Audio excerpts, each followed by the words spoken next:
तपस्या करी और भगवान से वरदान मांगा तो भगवान ने कहा कि तुम देवहूति के साथ विवाह करो,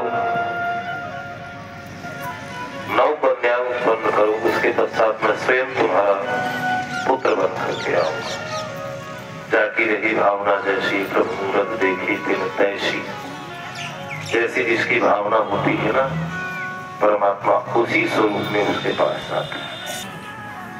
और जिस समय 9 पुत्रियां उत्पन्न भई और कर्दम ऋषि घर को छोड़ करके जाने लगे, वानप्रस्थी होने लगे, उस समय माता देवहूति ने प्रार्थना करी कि प्रभु आप कृपा करके बतलाए कि पुत्री तो दे गए पर पुत्रियों का विवाह मैं किससे करूंगी?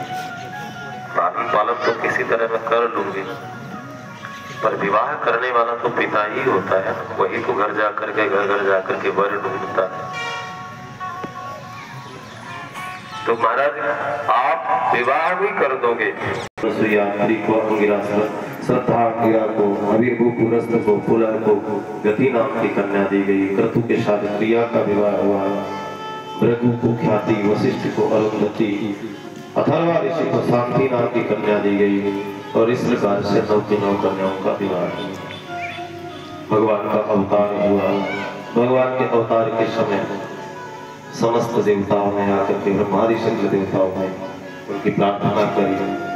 जिस समय परमात्मा का अवतार हुआ, कश्यप ऋषि को कर्दम ऋषि ने आकर के परमात्मा के सामने प्रार्थना किया कि हे महाराज, जो इच्छा थी वो इच्छा तो पूर्ण कर दी, जो इच्छा करी हो मनमानी पूर्ण कर दिया, पुत्र बन कर।